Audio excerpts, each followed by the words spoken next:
Hi, so my name's Kyla. I am the owner and creator behind Suzie Lynn Sews, and today I'm here to talk to you about my business and all the plans I have for the future of Suzie Lynn Sews. That's one thing I want to talk about. I'm also going to talk about a new project I'm starting.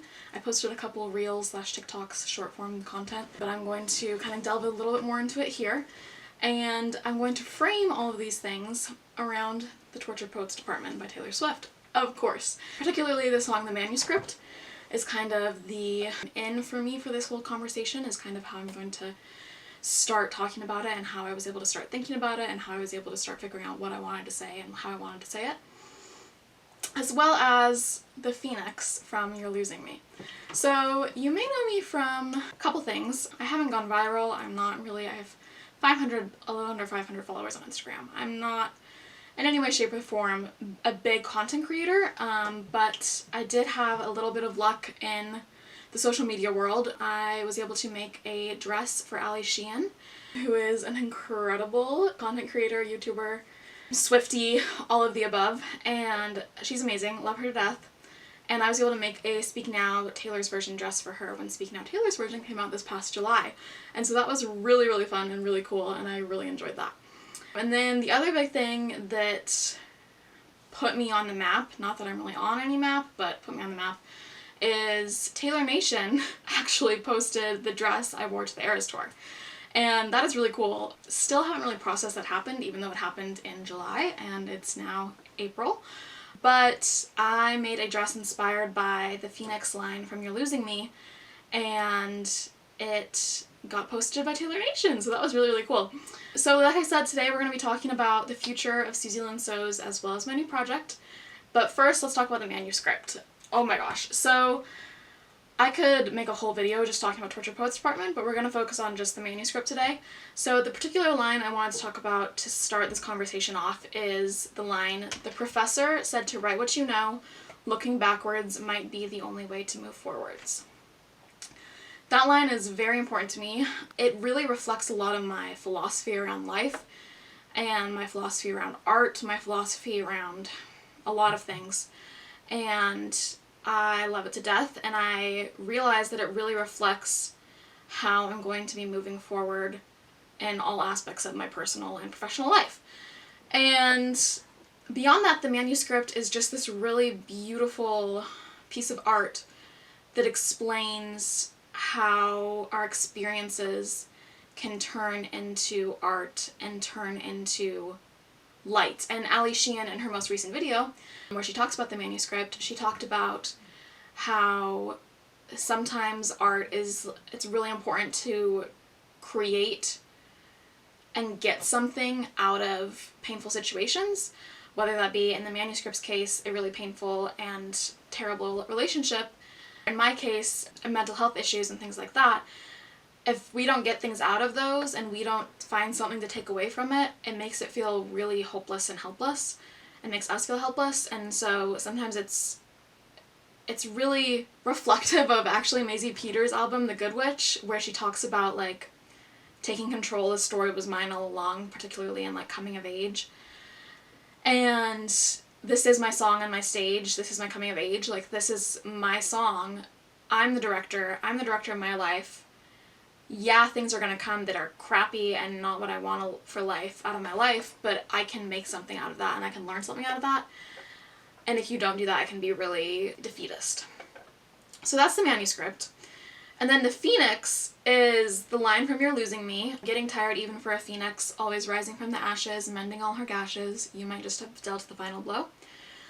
And it's really interesting to me how this line has changed for me, because when I first heard the line when it was released back in May of last year, heart-wrenching line. It's really sad and I don't want to say upsetting, but it's said from an upset place, and it's a very vulnerable, sad, heartbroken, exhausted line. There is so much overwhelm and exhaust in that line, and that's exactly how I felt it when I first heard it. I was like, I'm sick and tired of this. This is stupid. I don't want to have to keep rising from the ashes anymore. This is ridiculous.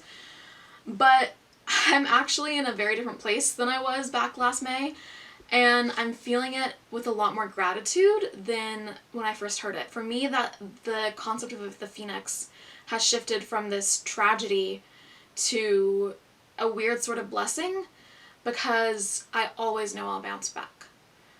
And that is something to be grateful for, that I always know that. Even though it sucks that I'm always rising and falling, but I know I'm going to bounce back. And that's a blessing, I think. And so that's kind of how I'm feeling about a lot of things in my life right now. I'm just feeling very grateful for the phoenix rising from the ashes. So that kind of leads us into Suzie Lynn Sews in particular. I want to talk about kind of where I started Suzie Lynn Sews. I started Suzie Lynn Sews last January 2023, just as an Etsy platform. And I built it last summer with the intention of it being my career. I built it with the intention of it being my whole world, with it being the thing that put food on the table, with it being everything that my world would be crafted around. And last summer, great things started happening, and I started to get going in that direction. I made the dress for Ali Sheehan, like I mentioned. I got posted by Taylor Nation, like I mentioned. And I started getting people interested in commissioning me for projects and Eras Tour outfits and things like that. And I was like, this is amazing. I should be so happy. But I wasn't. I was really freaking depressed. And it kind of launched me into a really deep depression. And I was like, looking back at it now, I think it was the universe telling me, like, this isn't quite the plan for you. Like, this isn't quite what you're made for. This isn't what you're made for. And you need to kind of shift gears. And so it took me a while to realize that's what the universe was saying, but I did figure it out, and I'm shifting gears. So the good news is that with this shift of gears, I have blossomed. I'm rising from the ashes. I'm feeling a lot better about my life, both about Suzie Lynn Sews, about my professional life outside of Suzie Lynn Sews, about my personal life outside of Suzie Lynn Sews. I'm just feeling better about everything. And I think the depression was a signal that I had to make a lot of changes in order to find the new things that are going to make me happy and are making me happy. So the new plan for Suzie Lynn Sews is first that not a lot is going to change for the majority of my followers, viewers, subscribers, whatever you want to call yourselves. I'm still going to be posting a lot of short form content of my projects and my creations as I make them. But instead of doing that with the intention to kind of market my skills, it's kind of going to be more about just sharing the love. And I also want to start branching more into long form content here on YouTube, particularly with a focus around tutorial type videos. What I want to do is actually kind of radical in the hobby sewist industry, and that is that I want to teach people how to make their own patterns, which is, again, kind of radical. And I don't really know how I fell into this world of pattern making, but I love it, and I'm never going back, and I want to share that with other people. I am 100% self-taught. I have not gone to fashion school, so I'm kind of just sharing the love that I've collected from the rest of the internet, kind of paying it forward in a way, because I've learned everything I know from free content, mostly on YouTube. And so sharing that and paying that forward and directing you to places where you can find all this content and kind of condensing it into my own interpretation of it is kind of the future of Suzie Lynn Sews here on YouTube.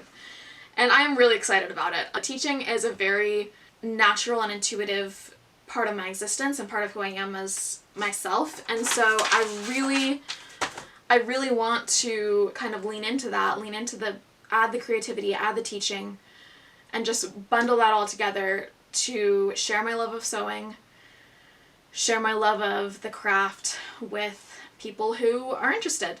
And so that moving forward, this channel is really just going to be kind of half tutorial, half vlog, just bringing you along on the journey of my sewing life, my sewing world, and everything that comes into that. And so with that, our first project on this channel is going to be this new project that I'm starting, which I'm so excited to share about. So basically the project starts with me in this depression slump and not doing well, and my partner looks at me and he says, "Kyla, you need to create something. You need to create an item that you are going to imbue healing and growth and progress in every stitch. You need to create something that is going to represent your healing and growth, remind you of how powerful you are, and bring you back into yourself. And I said, Zach, you are a genius. Like, sometimes that man says things and I'm like, how did I not think of that? Like, what? So this project is that. It's stepping back into my power. It's embracing who I am. It's really kind of reigniting that fire under me. I kind of lost some of the fire with the depression, and with making sewing as a business rather than a hobby was really difficult for me. That is a whole nother tangent, but basically I have so much respect for people who can make a career out of creating, because I have tried twice now with different careers and I couldn't do it. It burnt me out. I realized this isn't what I want. Bringing it back to the manuscript, this kind of all links together because I need to look back in order to move forward. So I've obviously been looking back on my Phoenix project as kind of this inspiration of me rising from the ashes, mending my gashes, moving forward. But I also need to look back in order to move forward at me, because I used to be the most emotional person on the planet. I was basically Tom Holland. What happened to me, like, I went through a phase where I'd never cry about anything, and now I reckon I cry 4 times a week. I don't cry 4 times a week, but I cry a lot. Starts crying now. No, I don't cry that much. I cry, like, all the time. Yeah, anyway. Legitimately, though, I was crying all the time. And it was a good thing for me. It was a healthy thing. It was me living my life to the fullest and feeling things to the fullest and really embracing life and my identity and everything. And I kind of lost that a couple years ago, and I've kind of been going downhill ever since then. But if I look backwards at who I was, and I look back at, like, even child Kyla, I have a very strong belief that everything we need to learn and know and grow is already inside us. That is a very core belief of who I am. That's something I've always believed. And I think to heal, I need to return to a younger version of myself who knew what she was doing. She was struggling a lot, and they had a lot to figure out, but they were figuring it out. They figured it out, they got me here, and now I need to remember what she had that I'm missing. Not missing, but lost, that I've lost, and I need to find it again. So the big inspiration originally for this project was the line from Next to Normal's song Maybe. Give me pain if that's what's real, it's the price we pay to feel. That song has always been so important to me. I used to really resonate with it and be like, yes, I'm feeling the pain, it's the price we pay to feel, like, I feel because I'm alive. And then I stopped doing that for a little while and got really numb. And so really returning to that and remembering that to feel is to be alive, and that's what I want. I want to live life to the fullest. So, where did I start on this whole project? I started with music. I jumped on Spotify and I went back through all my old playlists I was listening to like 6 years ago when I was living life to the fullest and being a queen.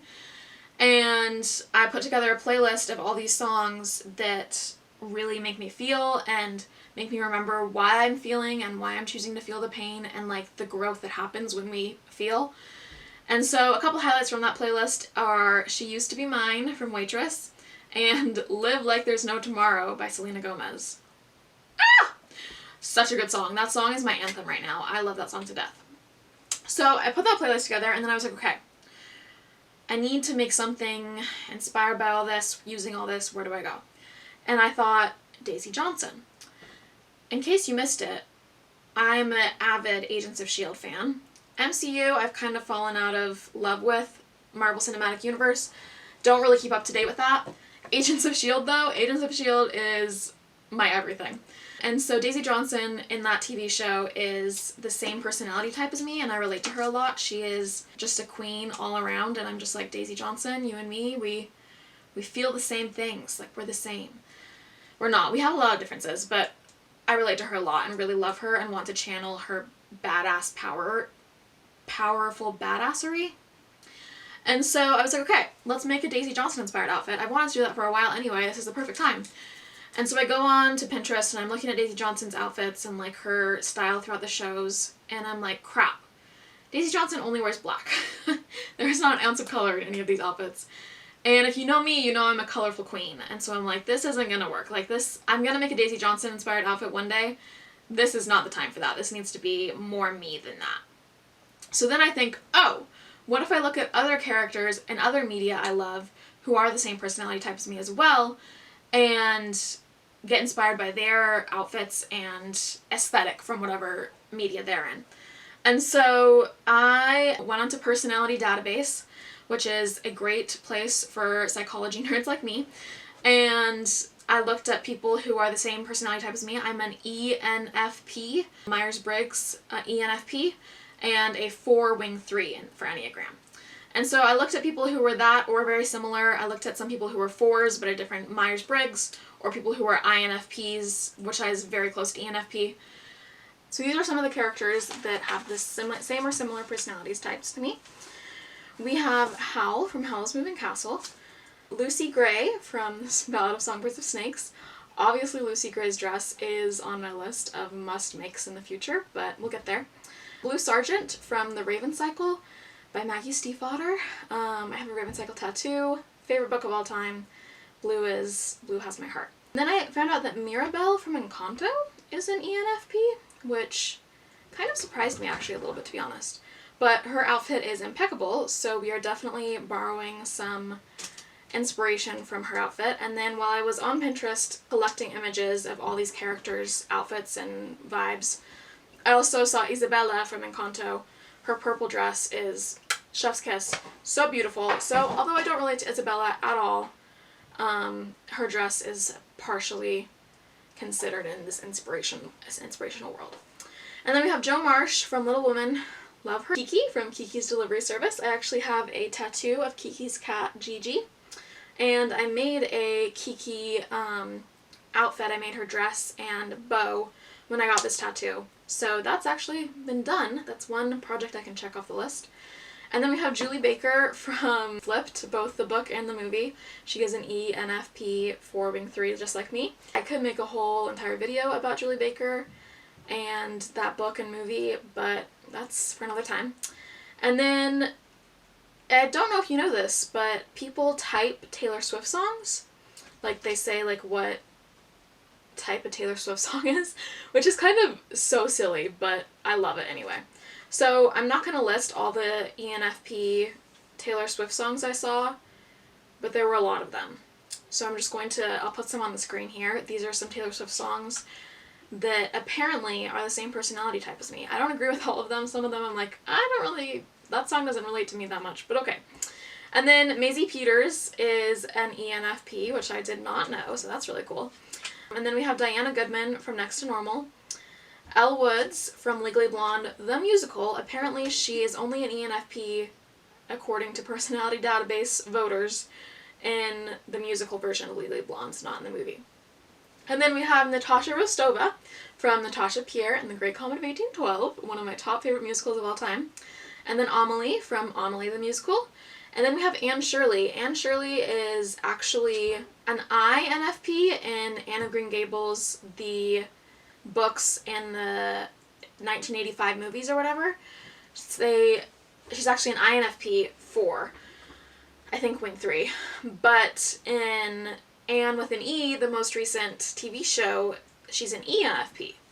So depending who you ask. But fun fact, my middle name is actually Anne, spelled with an E, from Anne of Green Gables. My mom is a big Anne of Green Gables fan, so that's cool. And then we have Rapunzel from Tangled, Belle from Beauty and the Beast, and Luna Lovegood from Harry Potter. Quick side note, the Beauty and the Beast live action with Emma Watson is very dear to my heart, even though it wasn't very popular and people hate on it for a lot of reasons. I love it. I loved it. It's dear to my heart. And her outfits in that movie were a big inspiration for some of the key things I decided I need in my outfits. So I correlated a Pinterest board of all these characters' outfits and fits and aesthetics, and I said, okay, what do I like out of this? What are we going to take out of this? What do I need to have in my outfit? And this is what we came up with. I came up with a jacket. I need a jacket. Kind of Howl's vibe, but not as big as Howl's. Howl's is very oversized. I want more like a regular size jacket, but that was probably partially inspired by Howl. And then I want a blouse. Emma Watson has one in the Belle version, I think. I'm trying to think if there was another character. Kind of Mirabelle's blouse is kind of not the exact same with the collar she has, but like that's kind of part of the inspiration. And then a corset, which is largely inspired by Lucy Gray and Belle. And then a skirt, which is just a given because I love skirts and dresses. But I was very inspired by Belle's outfit in the Beauty and the Beast live action, because hers is like hiked up and like tied, and then she has pants underneath. And so I want to do that, but with shorts underneath, because it's summertime, we need to be comfortable. And so that's going to be a part of it. And then everything needs to be colorful. That's very important. I'm a colorful lady. And I want to do some embroidery somewhere, I think. I think I want to have some of those embroidered elements that like is in Encanto, and bring in some of that, because that is so gorgeous. And I love embroidery. I haven't done it in a really long time, but I love it. So now I'm going to show you some of my fabric really quick, and then the next video will be pattern making, getting into everything. Oh, and I just want to make a little caveat here. I said corset. I mean a top, structured top. I mean it's top with boning. It's not going to be a full corset. It's not going to be a legitimate corset, but that's the word we're going to be using moving forward. I'm very well aware it's not going to be a corset. Okay, let's talk fabric. So this is my fabric. I am missing one item that I had to order online from Mood Fabrics. So that one is still coming. That's the shorts fabric. It's basically the same color as this, at least hopefully it will be. Let's get into it. Okay, so let's start with the jacket. So the jacket fabric I actually already had. So this I got like last summer. I got this last summer, and I got it because I found these buttons at a thrift store. I found these gorgeous buttons, and I was like, all right, I need to make a quilted jacket with buttons. I have a couple packs of these with these buttons. I need to make a quilted jacket. So then I saw this fabric at Joann and was like, all right, this is it. This is the fabric for it. So I don't have a ton of this, so I need to figure out how long I want to make the jacket. I think I'm just going to make it hip length. I actually did sketch up a design with all this fabric after I decided on all of it. So I will put that here at the end of the video, and that is the design we're going for. But I have this beautiful fabric for the jacket, and then I have this for the lining as well for the jacket, because I am going to quilt it, so I'm going to need a sandwich. And then let's go moving on to the blouse. So for the blouse, I have this beautiful bubble gauze, but I made a top out of white in this bubble gauze, and I was like, all right, I need to make a blue top out of this bubble gauze because it is so gorgeous. It's almost, I think it's 100% cotton, or at least 95% cotton, so that's epic. We love working with natural fibers. In case you didn't know, polyester fabric is made from plastic, and plastic is made from oil. So don't really want to be wearing oil on my skin if I can help it. So we got this beautiful bubble gauze. I am wondering if I should lighten this. I am very well versed in the world of dyeing fabrics. Well versed is a strong word. I'm pretty familiar, but I am not familiar with lightening fabrics. And so I'm really scared to try it with this. I think I'm going to wait until the blue fabric for the shorts gets in, because I want it to be a pretty close match, and then I'll kind of go from there, decide what to do when I get that fabric. But I love this color, and I love the tone of the color, but I just want it to be a couple shades darker. Or sorry, a couple shades lighter. But we'll see what I decide. We'll see. So we got that, and then this is the corset top. I am going to make this corset top reversible. So I'm going to have both these options on either side. And hi, Claire. Hi, baby girl. Hi. You want to say hello? Say hello, world. Oh, you're such a cutie. So we got that. I really like that they're different colors, but they both work with the outfit, so I can really pick which one I vibe with more. And then we have this skirt. I am obsessed with this fabric. When I was looking at Joann for the fabric, I was like, all right. I saw this and I was like, this is the one. This is the fabric, kiddos. So this is my gorgeous, absolutely stunning cotton fabric from Joann. It's beautiful, it's perfect, it's so me, and I'm really excited for it. So this is going to be the skirt. I have a lot of it. I got 4 yards. And I'm thinking I'm probably not going to use all 4 yards for the skirt. I'm thinking might do some for the binding of the corset top. I don't know. We'll see. I need to decide. But I love this fabric. Okay, so now I will show you the sketches I did on my Photoshop, and we can see what the vision is. And next video we will get to patterning and making this thing. Let's go!